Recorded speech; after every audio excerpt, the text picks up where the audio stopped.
രാധു! ശ്രീ വിളിച്ചു. ശ്രീയേട്ടാ! രാധിക ആഞ്ഞടിക്കുന്ന കാറ്റിൽ ഒരിടത്ത് പിടിച്ചു നിന്നു. ഇതെന്താ ഇങ്ങനൊരു കാറ്റ്? ശ്രീജ മുറ്റത്തേക്കിറങ്ങി. അയ്യോ, ശ്രീയും രാധുവും കാവിലേക്ക് പോയിരിക്കുകയാണല്ലോ, ഭാനുമതി പറഞ്ഞു. ഏട്ടത്തി, ഇങ്ങ് കയറ്, നല്ല കാറ്റുണ്ട്, യമുന പറഞ്ഞു. മോനൂട്ടാ, ശ്രീ കാവിലേക്ക് പോയിട്ടുണ്ട്, ഒന്ന് നോക്കിയിട്ട് വാ, ശ്രീജ ശ്രീശാന്തിനോട് പറഞ്ഞു. അമ്മേ, നല്ല കാറ്റുണ്ട്, ഇറങ്ങാൻ പറ്റില്ല, അമ്മ മുറ്റത്തുനിന്ന് കയറ്. ശ്രീശാന്ത് ശ്രീജയെ പിടിച്ചു കയറ്റി. എന്താ ഇപ്പൊ ഇങ്ങനൊരു കാറ്റ്? ഇതെന്താ ഇങ്ങനെ? ദീപ പറഞ്ഞു. രാധൂ, നീ എവിടെ? ശ്രീ വിളിച്ചു. ശ്രീയേട്ടാ! രാധിക അടുത്തുള്ള മരത്തിൽ പിടിച്ച് കാവിന് പുറത്തേക്കിറങ്ങിയതും പിടിച്ചു കെട്ടിയ പോലെ കാറ്റടങ്ങി നിന്നു. വെളുത്ത പുക വന്ന് രാധികയെ മൂടി. രാധിക താഴെ വീണു. രാധൂ! ശ്രീ അന്വേഷിച്ചു നടന്നു. രാധു, നീ എവിടെയാ? ദൈവമേ! ശ്രീ കണ്ണുകൾ അടച്ചു. ശ്രീ കണ്ണടച്ചു തുറന്നപ്പോ മുൻപിൽ പത്തി വിടർത്തി ആടുന്ന നാഗത്തെ കണ്ടു. ആ നാഗം പത്തി താഴ്ത്തി ഇഴഞ്ഞു തുടങ്ങി. അതിനു പിന്നാലെ ശ്രീയും പോയി. ദൂരെ പഴയ കാവിനടുത്ത് രാധിക ബോധമില്ലാതെ കിടക്കുന്നത് കണ്ട് ശ്രീ ഓടി വന്നു. രാധു! രാധു! ശ്രീ രാധികയെ തട്ടി വിളിച്ചു.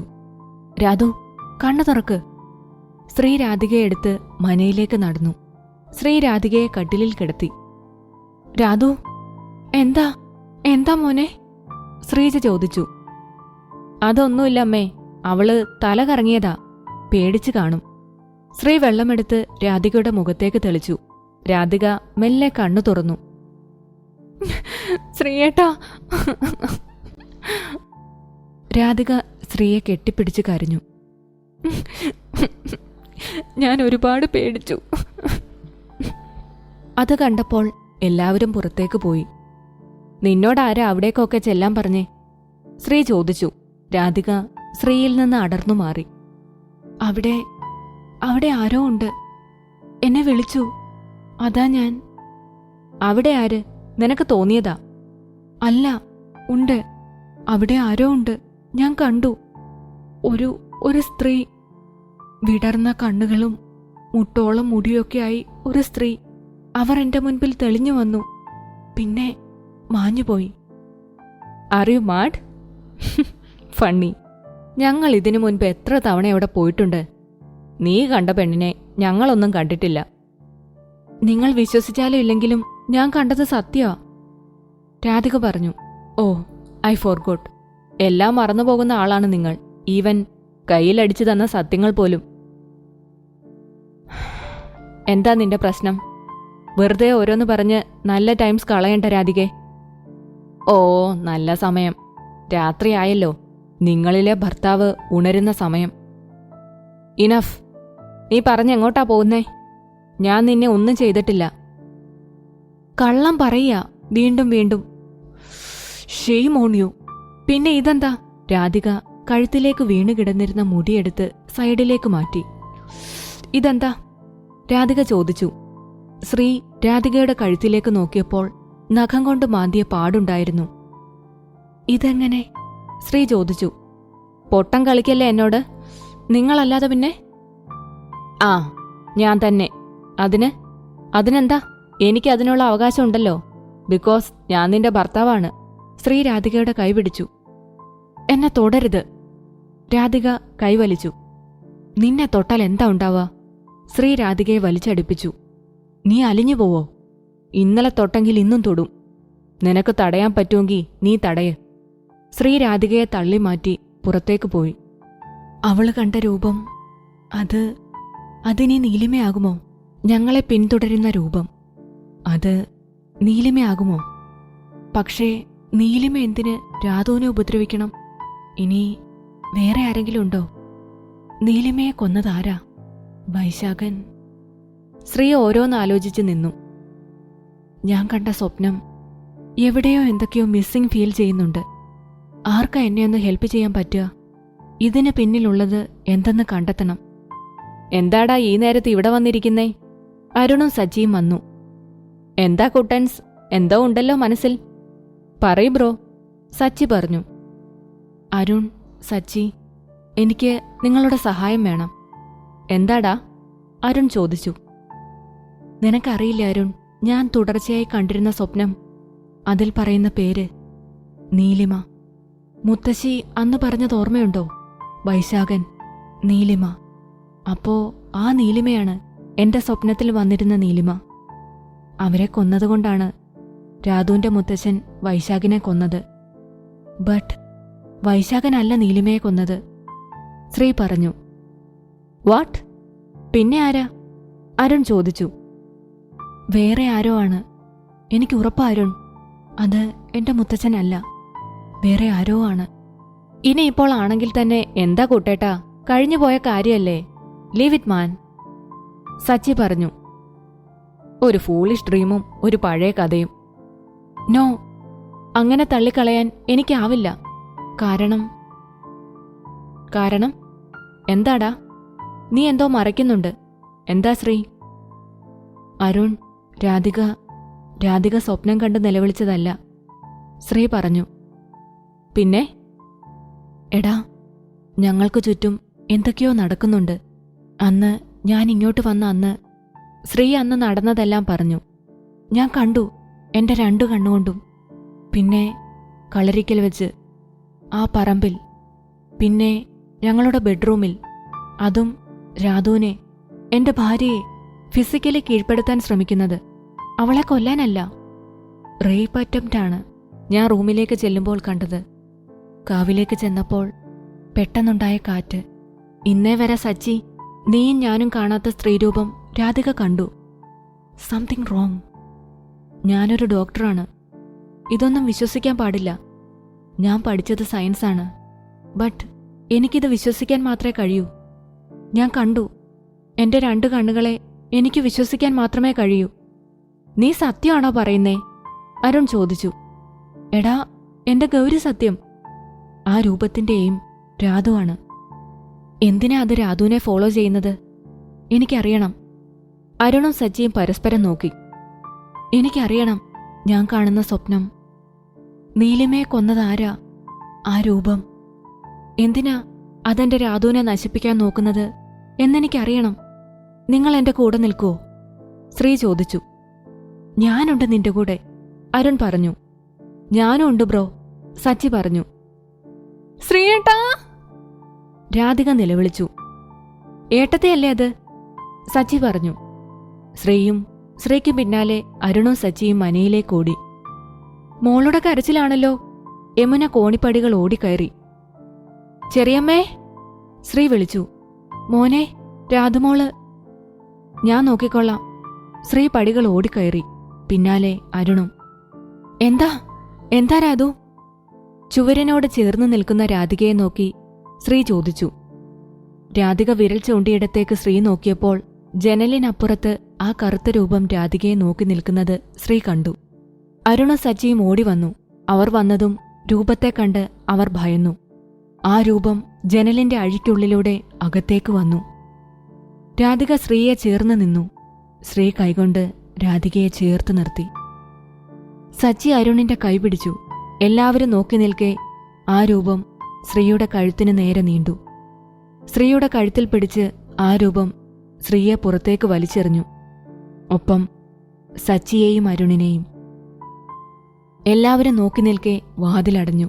മുറിക്കുള്ളിൽ ആ രൂപവും രാധികയും മാത്രമായി. രാധു! ശ്രീ എഴുന്നേറ്റ് വാതിലിൽ തട്ടി വിളിച്ചു. വാതിൽ തുറക്ക് രാധു! രാധിക വാതിലിന് നേരെ ഓടാൻ പോയതും ആ രൂപം രാധികയെ അടിച്ചിട്ടു. ശ്രീയേട്ടാ! രാധിക അലറി. രാധു! രാധു! ശ്രീ വാതിലിൽ തട്ടി വിളിച്ചു. എടാ, എന്താ ചെയ്യാ? അരുൺ ചോദിച്ചു. ശ്രീ ബാൽക്കണിയിലേക്കോടി. ചുവരിൽ പിടിച്ച് ഓടിന്റെ മുകളിലേക്ക് കയറി മെല്ലെ നടന്നു. ജനലിന്റെ അടുത്തെത്തി ശ്രീ റൂമിലേക്ക് നോക്കിയപ്പോൾ കറുത്ത രൂപം ബോധമില്ലാതെ കിടക്കുന്ന രാധികയെ കൈക്കുള്ളിൽ കോരിയെടുത്ത് നിൽക്കുകയായിരുന്നു. രാധു, എന്താ ചെയ്യാ? ശ്രീക്ക് വീണ്ടും തല പെരുത്തു തുടങ്ങി. നീലു! ശ്രീയുടെ കണ്ണിന്റെ നിറം മാറി. ശ്രീ തിരികെ വാതിലിന്റെ അടുത്തേക്ക് വന്നതും കുഞ്ഞിലക്ഷ്മിയമ്മ ശ്രീയുടെ കണ്ണുകൾ കണ്ട് അമ്പരന്നു. ശ്രീ വാതിലിൽ കൈവച്ചതും അത് തനിയെ തുറന്ന് ശ്രീ അകത്തേക്ക് കയറി വാതിലിനെ നോക്കിയതും അത് തനിയെ അടഞ്ഞു. മഹേന്ദ്ര! ആ രൂപം തിരിഞ്ഞു നോക്കി. വൈശാഖ, ഇവൾ എന്റെയാ, ഞാൻ സ്നേഹിച്ച പെണ്ണ്. മഹേന്ദ്ര, അവളെ തൊട്ടാൽ വീണ്ടും നിന്റെ അവസാനം എന്റെ കൈകൊണ്ട് തന്നെയാവും. മഹേന്ദ്രൻ രാധികയെ തൊട്ടതും വൈശാഖൻ മഹേന്ദ്രന്റെ കൈ പിടിച്ച് ചവിട്ടിയൊടിച്ചു. 4 ദിക്കും നടുങ്ങുമാർ ഒച്ച കേട്ട് എല്ലാവരും പേടിച്ചു. വൈശാഖൻ മഹേന്ദ്രനെ വലിച്ചെറിഞ്ഞു. ഇനി എന്റെ പെണ്ണിന്റെ നിഴൽവെട്ടത്ത് വന്നാൽ. മഹേന്ദ്രൻ ചുവരിലടിച്ച് കറുത്ത പുകയായി ജനലിലൂടെ പുറത്തേക്ക് പോയി. രാധു, രാധു! ശ്രീ രാധികയെ വിളിച്ചു. ശ്രീയേട്ടാ, അതെന്താ? ആ രൂപം എന്തിനാ എന്നെ? ഒന്നുമില്ല, നീ കിടന്നോ, ഞാനിപ്പോ വരാം. ശ്രീ എഴുന്നേറ്റതും രാധിക ശ്രീയുടെ കൈ പിടിച്ചു. പ്ലീസ് പോകല്ലേ, എനിക്ക് പേടിയാ, അതിനിയും വരും. വരില്ല, നീ കിടന്നോ, ഞാൻ അമ്മയെ ഇങ്ങോട്ട് പറഞ്ഞയക്കാം. നിങ്ങളുടെ ഗൗരിക്കാണ് ഈ അവസ്ഥ വരുന്നതെങ്കിൽ നിങ്ങൾ അവളെ തനിച്ചാക്കി പോവോ? രാധിക ശബ്ദമെടുത്തു പറഞ്ഞു. നീ എന്തിനാ വെറുതെ അവളെ ഇതിലേക്ക് വലിച്ചിടുന്നത്? എന്തിനാന്നോ? എനിക്ക് കിട്ടേണ്ട സ്നേഹം അവൾക്ക് കിട്ടുന്നതുകൊണ്ട്, എനിക്ക് കിട്ടേണ്ട കെയർ കിട്ടാത്തതുകൊണ്ട്, എന്നെ ഇങ്ങനെ അവോയ്ഡ് ചെയ്യുന്നതുകൊണ്ട്. അതുകൊണ്ടാണ് ഞാൻ ഗൗരി ഇങ്ങനെ പറയുന്നത്. അവള് മരിച്ചുപോയതല്ലേ, ഞാൻ നിങ്ങളോട് ഭാര്യയല്ലേ. എന്നെ എത്ര കാലം നിങ്ങൾ സ്നേഹിക്കാതിരിക്കും? ഞാൻ നിന്നെ സ്നേഹിക്കുന്നില്ലെന്ന് നീ പറയുന്നതാ. നീ എന്താ എന്നെ മനസ്സിലാക്കാത്തെ? ഞാൻ നിന്നോട് സൗമ്യമായി സംസാരിക്കുമ്പോൾ പോലും നീ എന്നോട് ദേഷ്യം കാണിക്കും. ആവശ്യമില്ലാതെ ഗൗരിയെ പറയും. അതെനിക്ക് ഇഷ്ടമല്ല എന്നറിഞ്ഞിട്ടുകൂടി പറയും, ഇനിയും പറയും.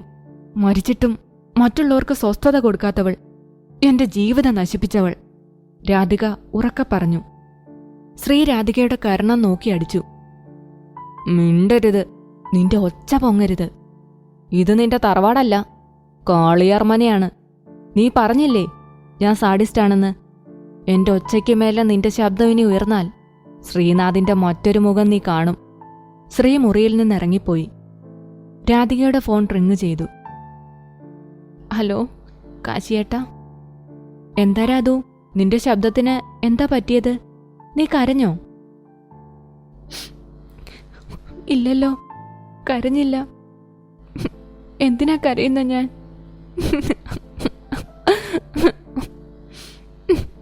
രാധിക വിങ്ങി പൊട്ടിക്കരഞ്ഞു. രാധു, എന്താടാ, എന്തിനാ നീ കരയുന്നേ? എന്തെങ്കിലും പ്രശ്നമുണ്ടോ മോളെ? കാശിയേട്ടനോട് പറയേ. ഒന്നുമില്ല കാശിയേട്ടാ, കാശിയേട്ടന് തോന്നിയതാ. എല്ലാവരെയും ഒരുപാട് മിസ് ചെയ്യുന്നുണ്ട് ഞാൻ, അതാ എനിക്ക് സങ്കടം വന്നേ, അല്ലാതെ ഒന്നുമില്ല. എന്തുണ്ടെങ്കിലും എന്നോട് പറയണേ രാധു, ഞാനുണ്ടല്ലോ ഇവിടെ. അല്ല, അളിയൻ എവിടെ? പൂമുഖത്തുണ്ട്. അവിടെ എല്ലാവർക്കും സുഖമല്ലേ കാശിയേട്ടാ? എനിക്ക് അവിടേക്ക് വരാൻ തോന്നുക. നാളെ വരില്ലേ നീ? പിന്നെന്താ, സങ്കടമൊന്നും വേണ്ട കേട്ടോ. അളിയനോട് ഞാൻ അന്വേഷിച്ചെന്ന് പറയേ. നാളെ കാണാം. ഇനി കരയാനൊന്നും നിൽക്കണ്ട. Good night.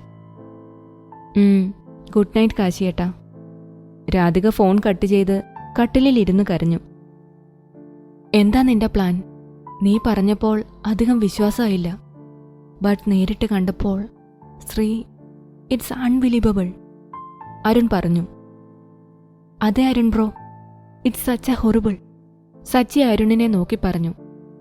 ഇതിനെക്കുറിച്ചെല്ലാം അറിയുന്ന ഒരാളേ ഉള്ളൂ എൻ്റെ അറിവിൽ. ശ്രീ പറഞ്ഞു. ആരാ അത് ബ്രോ? മുഴുവന്നൂർ തിരുമേനി. അദ്ദേഹത്തിനെ അറിയൂ, അദ്ദേഹത്തിന് മാത്രം. അദ്ദേഹത്തിനെ കാണണം എനിക്ക്. എന്ന് പോകാം? അരുൺ ചോദിച്ചു. നാളെ വലിയടത്ത് പോകണം. അവിടെ എനിക്കൊരു പണിയുണ്ട്. നാളെ കഴിഞ്ഞ് ഏർലി മോർണിംഗ് നമ്മൾ പോകുന്നു മുഴുവന്നൂർക്ക്. നമ്മൾ മാത്രം അറിഞ്ഞാൽ മതി. ശ്രീ പറഞ്ഞു. അമ്മേ, ഞാൻ കോളേജിലേക്ക് ഇറങ്ങുക. രാധിക പൂമുഖത്തേക്ക് വന്നു. ശരി മോളെ, വൈകിട്ട് നേരത്തെ പോര്, വീട്ടിലേക്ക് പോവാനുള്ളതാ, ശ്രീജ ഓർമ്മിപ്പിച്ചു. എനിക്ക് ഓർമ്മയുണ്ട് ശ്രീജക്കുട്ടി, ഞാൻ വേഗം വരും. രാധിക സന്തോഷത്തോടെ മുറ്റത്തേക്കിറങ്ങി. മോള് നടന്നിട്ടാണോ പോകുന്നത്? സഹദേവൻ ചോദിച്ചു. എന്റെ സ്കൂട്ടി വലിയടത്തല്ലേ അച്ഛാ, പിന്നെ നടന്നു പോവാനാണ് എനിക്കിഷ്ടം. മോളെ നിൽക്ക്, ഞാൻ ശ്രീയോട് പറയാം. മോനെ ശ്രീ. സഹദേവൻ വിളിച്ചു. എന്താ അച്ഛാ? മോളെ കോളേജിലാക്കിയിട്ട് വാ. സഹദേവൻ അകത്തേക്ക് പോയി. നിനക്ക് എന്നോട് പറഞ്ഞൂടെ? എന്തിനാ അച്ഛനോട് പറയുന്നേ? ഞാൻ പറഞ്ഞിട്ടല്ല, നിങ്ങളുടെ ഒപ്പം പോകാൻ എനിക്ക് താല്പര്യമില്ല താനും. രാധിക നടന്നു. രാധിക വഴിയിലൂടെ പോകുമ്പോഴാണ് കാശി വന്നത്. നീ എന്താ നടന്നു പോകുന്നേ? അളിയനില്ലേ അവിടെ? കാശി ബൈക്ക് നിർത്തി ചോദിച്ചു. ശ്രീയേട്ടൻ പറഞ്ഞതാ കൊണ്ടാക്കി തരാമെന്ന്. എനിക്ക് നടന്നു പോകാനാ ഇഷ്ടമെന്ന് പറഞ്ഞു. ഞാനും ടൗണിലേക്കാ, നീ കയറ്, ഞാൻ കൊണ്ടാക്കി തരാം. കാശി ബൈക്ക് സ്റ്റാർട്ട് ചെയ്തപ്പോൾ രാധിക കാശിയുടെ ബൈക്കിൽ കയറി. അന്നേരമാണ് ശ്രീ വരുന്നത് രാധിക കണ്ടത്. ശ്രീ തന്റെ ബുള്ളറ്റ് നിർത്തി രാധികയെ ദേഷ്യത്തോടെ നോക്കി. പോവാം കാശിയേട്ടാ. രാധിക കാശിയുടെ തോളിൽ കൈവച്ചു. വൈകിട്ട് ക്ലാസ് കഴിഞ്ഞ് രാധിക നേരത്തെ വീട്ടിലെത്തി ഡ്രസ്സെല്ലാം എടുത്തു വയ്ക്കുകയായിരുന്നു. നീ എന്താ ഇന്ന് എന്നെ കണ്ടിട്ടും കാശിയുടെ ഒപ്പം പോയത്? ശ്രീ റൂമിലേക്ക് വന്നപ്പോൾ ചോദിച്ചു. എനിക്കിഷ്ടമുള്ളതുകൊണ്ട്. നിങ്ങൾക്കെന്താ അതിന്? എനിക്കൊന്നുമില്ല. നീ എന്താച്ചാ ചെയ്തോ. അവസാനം കരഞ്ഞുകൊണ്ട് എന്റെ അടുത്തേക്ക് വരരുത്. ഇതിനു മുൻപ് നടന്നതൊന്നും നീ മറന്നിട്ടില്ലല്ലോ? ഇല്ല, ഞാനൊന്നും മറന്നിട്ടില്ല. അന്നെനിക്ക് നല്ല മനുഷ്യരെ തിരിച്ചറിയാൻ അറിയില്ലായിരുന്നു. അതല്ലേ നിങ്ങളുടെ ഭാര്യയായി ജീവിക്കേണ്ടി വന്നേ. ഇന്നെനിക്കറിയാം, രാധിക പറഞ്ഞു. ശ്രീ ബാഗെടുത്ത് കാറിൽ വെച്ചു. പോയിട്ട് വരാം അമ്മേ. രാധിക എല്ലാവരോടും യാത്ര പറഞ്ഞു. വലിയടത്തെല്ലാവരും രാധികയും ശ്രീയെയും കാത്തു നിൽക്കുകയായിരുന്നു. രാധികയും ശ്രീയും കാറിൽ നിന്നിറങ്ങി. രാധിക കരഞ്ഞുകൊണ്ട് ജയയുടെ അടുത്തേക്കോടി ജയയെ കെട്ടിപ്പിടിച്ചു. എന്താ മോളെ, എന്തിനാ കരയുന്നേ? ഒന്നുമില്ല, എല്ലാവരും കണ്ടപ്പോ സന്തോഷം കൊണ്ട് കരഞ്ഞതാ. ശ്രീ കാറിൽ നിന്ന് ബാഗെടുത്തു. അളിയ, ബാഗ് ഞാനെടുത്തോളാം. കാശി ശ്രീയുടെ കയ്യിൽ നിന്ന് ബാഗ് വാങ്ങിപ്പിടിച്ചു. കേറി വാ മോനെ, രഘു പറഞ്ഞു. മുത്തച്ഛനെവിടെ? ശ്രീ ചോദിച്ചു. കിടക്കാ മോനെ, വയ്യെന്ന് പറഞ്ഞു. സത്യം പറഞ്ഞു. ആണോ? എന്നാ ഞാനൊന്ന് നോക്കട്ടെ. ശ്രീ ശങ്കരന്റെ മുറിയിലേക്ക് പോയി. മുത്തച്ഛ, ശ്രീ വിളിച്ചു. ആ മക്കളെ, വന്നോ? എന്താ മുത്തച്ഛ, എന്താ വയ്യെന്ന് പറഞ്ഞേ? ഒന്നുമില്ല മോനെ, വയസ്സായില്ലേ, അതിന്റെ ക്ഷീണം. ശ്രീ അലമാരയുടെ അടുത്തേക്ക് നീങ്ങി നിന്നു. വീണ്ടും അലമാരയിൽ നിന്ന് ശബ്ദം കേട്ടു. മോനിരിക്കെ, ശങ്കരൻ പറഞ്ഞു. ആ മുത്തച്ഛ. ശ്രീ കസേരയെടുത്ത് അലമാരയുടെ അടുത്തേക്കിട്ടു. വീണ്ടും അലമാരയിൽ നിന്ന് ശബ്ദം കേട്ടു തുടങ്ങി. ഉണ്ട്, എന്തോ ഇതിനകത്ത് എന്നെ കാത്തിരിപ്പുണ്ട്. ശ്രീക്ക് മനസ്സിലായി. ആഹാരം കഴിഞ്ഞ് എല്ലാവരും പൂമുഖത്തിരുന്ന് വർത്താനം പറയുമ്പോഴും ശ്രീയുടെ മനസ്സ് അലമാരയിൽ നിന്ന് കേൾക്കുന്ന ശബ്ദത്തെക്കുറിച്ചായിരുന്നു. ആ അലമാര തുറക്കാൻ എന്താ ഒരു വഴി? ഇന്ന് തന്നെ തുറക്കണം. നാളെ കാലത്ത് മുഴുവന്നൂർക്ക് പോയാൽ പിന്നെ മടങ്ങിവരവ് നാളെ തന്നെ ഉണ്ടാകുമെന്നറിയില്ല. സോ ഇന്ന് തന്നെ തുറക്കണം. മാറ്റിവെക്കുന്നത് നല്ലതല്ല. മോനെന്താ ഒന്നും മിണ്ടാത്തേ? സുമ ചോദിച്ചു. ഒന്നുമില്ല അപ്പേ, എന്റെ ഫോൺ റൂമിലാണ്. എനിക്ക് വീട്ടിലേക്കൊന്ന് വിളിക്കണം. ഞാൻ ഇപ്പോൾ വരാം. ശരി മോനെ. ശ്രീ ഉമ്മറത്തുനിന്ന് അകത്തേക്ക് പോയി. എല്ലാവരും പൂമുഖത്താണ്. ഇതാണ് കറക്റ്റ് ടൈം. ശ്രീ ശങ്കരന്റെ റൂമിൽ കടന്ന് ലൈറ്റിട്ടു. ശ്രീ അലമാരയ്ക്ക് നേരെ നടന്നു. അലമാരയിൽ നിന്ന് ശബ്ദമുറക്ക കേട്ടു തുടങ്ങി. ശ്രീ അലമാര തുറക്കാൻ നോക്കി. ഛേ, ലോക്കാണല്ലോ. കീ ഇവിടെ തന്നെ കാണും. ശ്രീ കീ തിരഞ്ഞു. ശങ്കരന്റെ തലയിണയ്ക്ക് കീഴെ കണ്ട താക്കോൽക്കൂട്ടമെടുത്ത് ശ്രീ അലമാര തുറന്നു. അലമാരയിലെ ചെറിയ അറയിൽ നിന്നാണ് ശബ്ദമെന്ന് ശ്രീക്ക് മനസ്സിലായി. ശ്രീ ആ അറ തുറന്നു. 2-3 ഫയലായിരുന്നു ആ അറയിൽ. ഈ ഫയലൊക്കെ എന്താണാവോ? ശ്രീ തുറന്നു നോക്കാൻ സമയമില്ലാത്തതിനാൽ അതെടുത്ത് അലമാര അടച്ചു. താക്കോൽക്കൂട്ടം കറക്റ്റ് സ്ഥലത്ത് വെച്ചു. രാധികയുടെ റൂമിലേക്ക് വന്ന് ബെഡിന് കീഴെ വെച്ചു. ശ്രീ പൂമുഖത്ത് ചെല്ലുമ്പോൾ രാധികയും കാശിയും കൂടി വഴക്കിടുകയായിരുന്നു. പിന്നെ വലിയ ബുദ്ധിമതി വന്നിരിക്കുന്നു. കാശി രാധികയുടെ തലയിൽ കൊട്ടി. ഓ, കാശിയേട്ടൻ വലിയ ബുദ്ധിമാനായതുകൊണ്ടല്ലേ കുറെ സപ്ലി വാരിക്കൂട്ടിയേ. അത് വെച്ച് നോക്കുമ്പോൾ ഞാനാ ബെറ്റർ. രാധിക കാശിയുടെ കൈന്മേലേക്ക് അടിച്ചു. എടി പൊട്ടിക്കാളി. കാശി രാധികയുടെ ചെവിക്ക് പിടിച്ചു. ബുദ്ധി എന്നത് പഠിക്കാനുള്ളത് മാത്രമല്ല, നല്ലതിനെയും ചീത്തയെയും മനസ്സിലാക്കാനുള്ളതാ. അങ്ങനെ കുറേ കാര്യങ്ങളുണ്ട് കേട്ടോ. ആ വീട് കാശിയേട്ടാ, എന്റെ ചെവി പൊന്നാക്കി. അപ്പോഴാണ് രാധിക ശ്രീയെ കണ്ടത്. അത് കാശിയേട്ടൻ പറഞ്ഞത് ശരിയാണ്. നല്ലതും ചീത്തയും കണ്ടെത്താനുള്ള ബുദ്ധി എനിക്കില്ല. ശ്രീക്ക് ദേഷ്യം വരുന്നുണ്ടെന്ന് രാധികയ്ക്ക് മനസ്സിലായി. അതുകൊണ്ട് തന്നെ രാധിക കാശിയോട് ഒന്നുകൂടി അടുത്തിടപഴകാൻ തുടങ്ങി. നിങ്ങളും ഇത്തിരി വേദനിക്ക്. എന്റെ ഉള്ളിൽ എരിയുന്ന തീ എന്തെന്ന് നിങ്ങളും മനസ്സിലാക്കണമല്ലോ. കാശിയേട്ടാ, നാളെ എന്നെ കോളേജിൽ കൊണ്ടുവിടണേ, രാധിക പറഞ്ഞു. പിന്നെന്താ, കൊണ്ടുപോകാലോ. മതി, നേരെ ഒരുപാടായി, പോയി കിടന്ന എല്ലാരും, ജയ പറഞ്ഞു. ശ്രീ മുറിയിലേക്ക് ചെന്നു. ബെഡിന് കീഴെ വെച്ചിരിക്കുന്ന ഫയലുകൾ എടുത്ത് മറച്ചു നോക്കി. ഇതൊക്കെ സ്ഥലത്തിന്റെയാ. അവസാനത്തെ ഫയൽ ശ്രീ മടി തോന്നി മേശയിലേക്ക് എറിഞ്ഞു. അത് താഴെ വീണതിനൊപ്പം ഒരു ഫോട്ടോയും താഴെ വീണു. ശ്രീ എഴുന്നേറ്റ് ഫയലും ഫോട്ടോയും എടുത്തു നോക്കി. ഗൗരി. ഫോട്ടോയിലേക്ക് നോക്കി ശ്രീ പറഞ്ഞു. എന്റെ ഗൗരിയുടെ ഫോട്ടോ ഇവിടെ എങ്ങനെ? ശ്രീ ഫയൽ തുറന്നു നോക്കി. പോസ്റ്റ്മോർട്ടം റിപ്പോർട്ട് ഗൗരിയുടെ. ശ്രീ ആ ഫയൽ അരിച്ചു പിറക്കി. ശ്രീയുടെ കണ്ണ് നിറഞ്ഞൊഴുകി. ഗൗരി, എന്റെ ഗൗരി. റിപ്പോർട്ടിൽ എഴുതിയിരിക്കുന്നത് ശ്രീക്ക് വിശ്വസിക്കാനായില്ല. ശ്രീ ഫോണെടുത്ത് അരുണിനെ വിളിച്ചു. എന്താടാ ശ്രീ? അരുൺ, നീ എന്റെ റൂമിൽ പോയി ഗൗരിയുടെ ഷെൽഫ് തുറന്ന് അതിലൊരു ഫയലുണ്ട്, അതെടുക്കണം. ഗൗരിയുടെ പോസ്റ്റ്മോർട്ടം റിപ്പോർട്ട് നാളെ വരുമ്പോൾ, ഓക്കെ? ഓക്കേടാ. ശ്രീ ഫോൺ കട്ട് ചെയ്തു. എന്റെ ഗൗരിയുടെ മരണവുമായി ഇവിടെ ഉള്ളവർക്ക് എന്തോ ബന്ധമുണ്ട്. ഉണ്ടെങ്കിൽ അതാരായാലും വെറുതെ വിടില്ല ഞാൻ. എന്റെ പെണ്ണിനെ കൊന്നതാരായാലും ഞാൻ കൊന്നുകളയും. ശ്രീ കണ്ണുകൾ തുടച്ച് ഗൗരിയുടെ പോസ്റ്റ്മോർട്ടം റിപ്പോർട്ടെടുത്ത് ബാഗിൽ വെച്ചു. രാധിക വരുമ്പോൾ ശ്രീ കിടക്കുകയായിരുന്നു. രാധിക ശ്രീയുടെ അടുത്തു വന്ന് കിടന്നു. നാളെ ഞാൻ കാലത്ത് പോകും, ബ്രേക്ക്ഫാസ്റ്റ് ഒന്നും വേണ്ട, ശ്രീ പറഞ്ഞു. എന്താ അച്ഛാ ചെയ്തോ, എന്നോട് പറയണ്ട, രാധിക പറഞ്ഞു. പിറ്റേന്ന് ശ്രീ വെളുപ്പിനെ എഴുന്നേറ്റ് കുളിച്ച് ഡ്രസ് മാറ്റി ഫയലെടുത്ത് റൂമിന് പുറത്തേക്ക് പോയി. രാധിക ശ്രീക്ക് പിന്നാലെ മെല്ലെ പോയി. മട്ടുപ്പാവിൽ നിന്ന് രാധിക നോക്കുമ്പോൾ റോഡിൽ കാർ കിടക്കുന്നത് കണ്ടു. സച്ചിയും അരുണുമാണ് കാറിലെന്ന് രാധികയ്ക്ക് മനസ്സിലായി. ശ്രീ കാറിൽ കയറി പോകുന്നത് രാധിക നോക്കി നിന്നു. എവിടേക്കാ ഇത്ര കാലത്ത്? എന്തോ ഉണ്ട്. രാധിക മട്ടുപ്പാവിലിരുന്നു. ശ്രീ, ഇതാ നീ പറഞ്ഞ പോലെ ഗൗരിയുടെ പോസ്റ്റ്മോർട്ടം റിപ്പോർട്ട് എടുത്തിട്ടുണ്ട്. ശ്രീ അതെടുത്ത് തുറന്നു. കയ്യിലുള്ള ഫയലും. രണ്ടിലും ഒരേ ഹോസ്പിറ്റൽ, ഒരേ ഡോക്ടർ, ഒരേ സൈൻ. എന്താ ശ്രീ? നീ ഇത് രണ്ടും നോക്കരുൺ. ശ്രീ 2 ഫയലും അരുണിന്റെ കയ്യിൽ കൊടുത്തു. അരുൺ അത് രണ്ടും നോക്കി. എടാ, ഇതെന്താടാ? ഒരാൾക്ക് 2 പോസ്റ്റ്മോർട്ടം റിപ്പോർട്ടോ? അതും രണ്ടിലും 2 റീസൺ. ഒന്നിൽ വെള്ളത്തിൽ മുങ്ങി മരിച്ചു. ലങ്സിൽ വെള്ളം നിറഞ്ഞതുകൊണ്ടാണ് മരണമെന്ന്. യെസ്, അതാണ് നീ വീട്ടിൽ നിന്ന് കൊണ്ടുവന്ന റിപ്പോർട്ടിലുള്ളത്, ശ്രീ പറഞ്ഞു. അടുത്തതിൽ ബ്രൂട്ടലി റേപ്ഡ്, ശ്വാസം മുട്ടി മരിച്ചു. എന്താടാ ഇത്? ഇതിലേതാ സത്യം?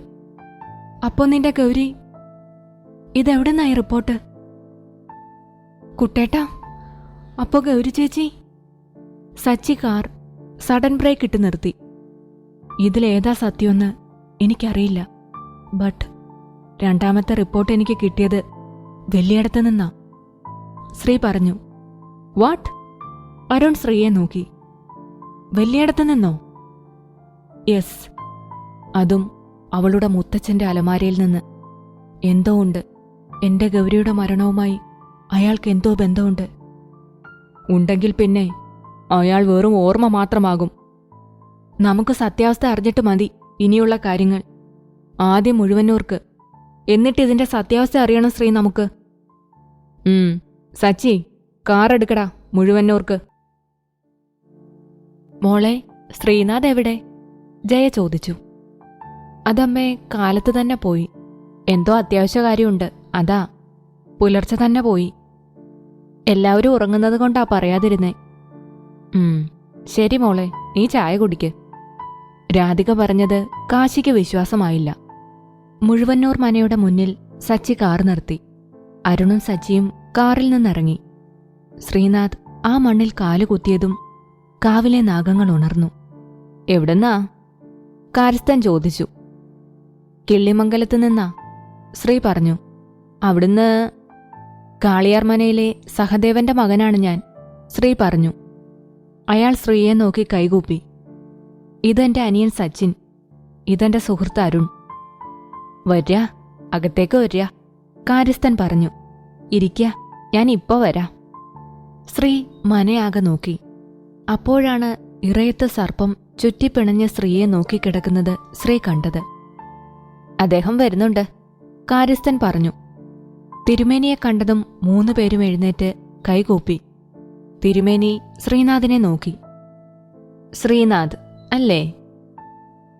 കേട്ടിട്ടേ ഉള്ളൂ. പഞ്ചമയിൽ ജനിച്ച ആയില്യനാൾകാരൻ. വിവാഹത്തിന് വരാനും കഴിഞ്ഞില്ല. വര്യ എന്റെ കൂടെ. മുഴുവന്നൂർ തിരുമേനി മുറ്റത്തേക്കിറങ്ങി നടന്നു. പിന്നാലെ ശ്രീയും അരുണും സച്ചിയും. തിരുമേനി നടന്നത് കാവിലേക്കായിരുന്നു. തിരുമേനി നാഗത്താന്മാർക്ക് മുന്നിൽ കൈകൂപ്പി നിന്നു. കാര്യങ്ങളെല്ലാം അറിയണമല്ലേ? ആരാണ് നിങ്ങളെ പിന്തുടരുന്നതെന്ന് അറിയണമല്ലേ? അതിനല്ലേ ഈ വരവ്? അതെ, ബാംഗ്ലൂരിൽ നിന്ന് ഇവിടേക്ക് വന്നത് മുതൽ കാണുന്ന ആ രൂപം. രാധികയെ, അതായത് എന്റെ ഭാര്യയെ കീഴ്പ്പെടുത്താൻ ശ്രമിക്കുന്ന ആ രൂപം, അതിനെക്കുറിച്ച് എനിക്കറിയണം, ശ്രീ പറഞ്ഞു. പറയാം. ആദ്യം അറിയേണ്ടത് നിങ്ങൾ ഇപ്പോൾ താമസിക്കുന്ന വീടല്ല കാളിയാർമന എന്നാണ്. ഇപ്പോൾ നിങ്ങൾ താമസിക്കുന്നത് പുതുതായി പണിത കാളിയാർമനയിലാണ്. നിങ്ങളുടെ മുത്തച്ഛന്റെ കാലത്താണ് മാറ്റിപ്പണിതത്. പഴയ മനയിൽ നിന്ന് നാഗരാജാവിനെയും ഭഗവതിയെയും ആവാഹിച്ച് പുതിയ മനയിലേക്ക് മാറ്റിയത് എന്റെ അച്ഛനാണ്. മാത്രമല്ല, ശ്രീനാഥിന്റെ ജാതകം എഴുതിയതും എന്റെ അച്ഛനാണ്. അതിനുള്ള ഭാഗ്യം അദ്ദേഹത്തിന് കിട്ടി. ഇവിടെ അറയിലുണ്ട് അവിടുത്തെ മനയെക്കുറിച്ചുള്ള എല്ലാ കാര്യങ്ങളും. എഴുതിയ താളിയോലകൾ ആദ്യത്തെ ആയില്യ നക്ഷത്രക്കാരൻ മുതൽ ശ്രീനാഥ് വരെയുള്ളവരെക്കുറിച്ചുള്ള എല്ലാ കാര്യങ്ങളും എഴുതി വെച്ചിട്ടുണ്ടിവിടെ. എനിക്കറിയേണ്ടത് അറിയാം. വൈശാഖനെക്കുറിച്ച്, നീലിമയെക്കുറിച്ച് അല്ലേ? അതെ, ശ്രീ പറഞ്ഞു. നിനക്ക് മുൻപ് ജനിച്ച തുലാമിലെ ആയില്യ നക്ഷത്രക്കാരനാണ് വൈശാഖൻ. തന്റെ മുത്തച്ഛൻ ബലരാമന്റെ അനിയൻ. സൗമ്യനായിരുന്നു വൈശാഖൻ. അതുപോലെ തന്നെ ദേഷ്യം വന്ന വാശിക്കാരനും. പാമ്പിന്റെ സ്വഭാവം എന്താ? ഉപദ്രവിച്ചാലേ അത് തിരികെ ഉപദ്രവിക്കുകയുള്ളൂ, ജീവനെടുത്തുകൊണ്ടെന്ന് മാത്രം. അതുപോലെയാ കാളിയാർമനയിലെ ഓരോ ആയില്യ നക്ഷത്രക്കാരനും. ശ്രീനാഥും അങ്ങനെ തന്നെ. വേണമെങ്കിൽ ഇല്ലെന്ന് പറയാം, പക്ഷേ ആ സ്വഭാവം പുറത്തേക്ക് വരും. വൈശാഖനും അങ്ങനെ തന്നെ ആയിരുന്നു. അന്നും വലിയടത്തുകാരുമായി ശത്രുതയിൽ തന്നെ ആയിരുന്നു മനയ്ക്കലുള്ളവർ. വൈശാഖനും നീലിമയും പരസ്പരം സ്നേഹിച്ചു. അല്ല, സ്നേഹിപ്പിച്ചു വൈശാഖൻ.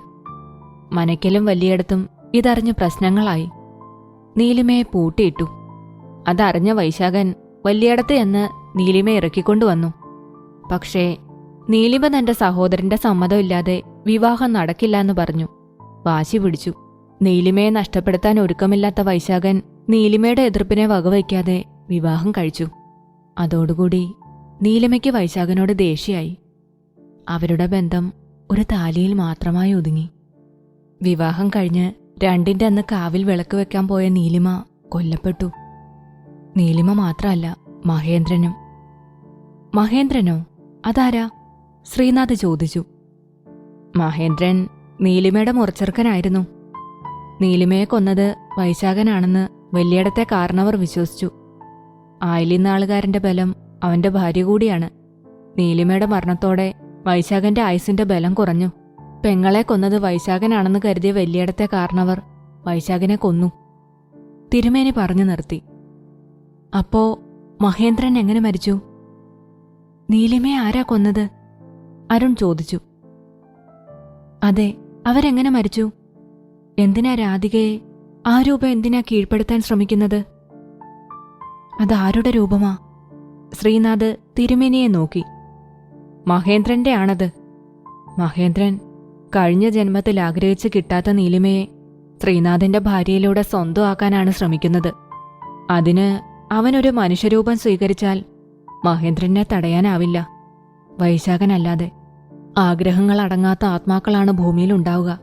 ഇവരുടെ ആഗ്രഹങ്ങൾ നടത്താൻ അവർ കണ്ടെത്തുക അവർക്ക് ബന്ധമുള്ളവരെയാണ്. മരിച്ചുപോയില്ലേ? മരിച്ചയാൾ എങ്ങനെ ജീവനോടെയുള്ള ഏട്ടത്തിയെ രക്ഷിക്കും? ഇതുവരെ രക്ഷിച്ചില്ലേ, ഇനിയും രക്ഷിക്കും. നിന്നിലൂടെ വൈശാഖൻ. തിരുമേനി ശ്രീനാഥിനെ നോക്കി പറഞ്ഞു. അതെ, എനിക്കിനി ശ്രീനാഥിനോട് മാത്രമായി കുറച്ച് കാര്യങ്ങൾ പറയാനുണ്ട്. തിരുമേനി അരുണിനെയും സച്ചിയെയും നോക്കി നിന്നു. രാധു. മട്ടുപ്പാവിൽ ദൂരേക്ക് നോക്കിയിരിക്കുന്ന രാധികയുടെ അടുത്തേക്ക് കാശി വന്നു. എന്താ കാശിയേട്ടാ? നീ എന്താ ഇങ്ങനെ ആലോചിച്ചിരിക്കുന്നേ? ഒന്നുമില്ല കാശിയേട്ടാ, വെറുതെ ഇരുന്നതാ ഞാൻ. അല്ല, എന്തോ പറ്റിയിട്ടുണ്ട് നിനക്ക്. എന്നോട് പറയും മോളെ, എന്താ? കാശി ചോദിച്ചു. കാശിയേട്ടാ, ഞാൻ... രാധിക കരഞ്ഞു. രാധിക ശ്രീക്കും തനിക്കും ഇടയിലുള്ള പ്രശ്നങ്ങൾ കാശിയോട് പറഞ്ഞു. ഗൗരി ഇപ്പോഴും ശ്രീയേട്ടന്റെ മനസ്സിൽ. എനിക്ക് ശരീരം കൊണ്ട് മാത്രമേ സ്ഥാനമുള്ളൂ. നീ കരയല്ലേ, ഞാൻ സംസാരിക്കാം അളിയനോട്. പെട്ടെന്ന് മാറാൻ ബുദ്ധിമുട്ട് കാണും, എന്നാലും ഒക്കെ ശരിയാവും. ഞാൻ ശരിയാക്കും, നീ കരയണ്ട. കാശി രാധികയുടെ തോളിൽ തട്ടി ആശ്വസിപ്പിച്ചു. രാധിക കണ്ണുകൾ തുടച്ച് മുറിയിലേക്ക് പോയി.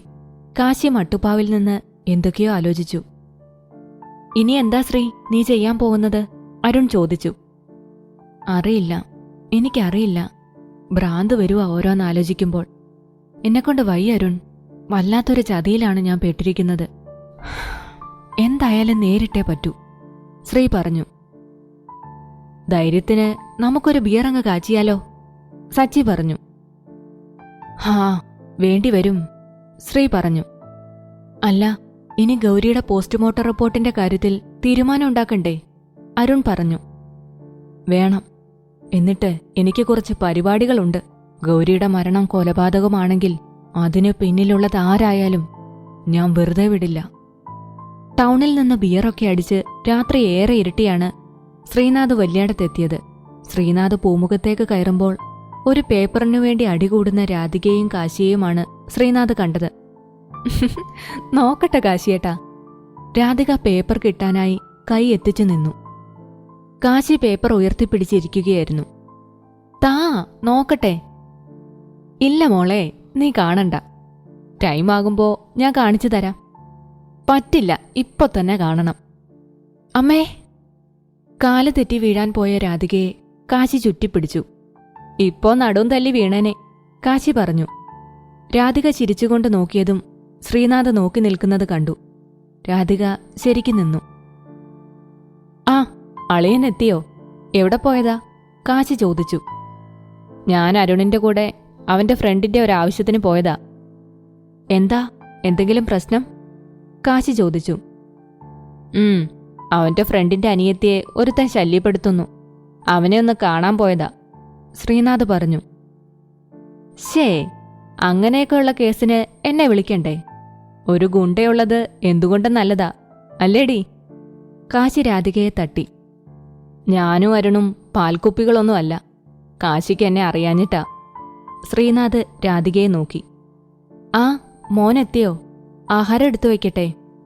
ഞങ്ങളെല്ലാവരും കഴിച്ചു. ദേ, ഈ പെണ്ണ ആദ്യം കഴിച്ചു, സുമ രാധികയെ നോക്കി പറഞ്ഞു. വേണ്ടപ്പേ, ഞാൻ കഴിച്ചിട്ടാ വന്നത്. അതെ ശ്രീമോനെ, ഇന്നൊരാൾക്ക് ഭയങ്കര മടി കോളേജിൽ പോകാൻ. കാലത്തു മുതൽ രണ്ടും കൂടി എന്തൊക്കെയായിരുന്നു ബഹളം. ജയ കാശിയെയും രാധികയെയും നോക്കി ചിരിച്ചു. ശ്രീനാഥ് മുഖത്തൊരു ചിരി വരുത്തി. നല്ല ക്ഷീണം. കുറേ നേരം കാറിലിരിക്കുകയായിരുന്നു. ഞാൻ പോയി കിടക്കട്ടെ? ആ മോനെ, രഘു പറഞ്ഞു. ശ്രീനാഥ് കോണിപ്പടികൾ കയറി. മോളെ രാധു, മതി, ഇനി റൂമിലേക്ക് പോയേ. ശ്രീമോന് തീരെ വയ്യാന്ന് തോന്നുന്നു. യാത്ര ചെയ്തല്ലേ, ചെല്ല്. ഞാൻ പോവാ അമ്മേ.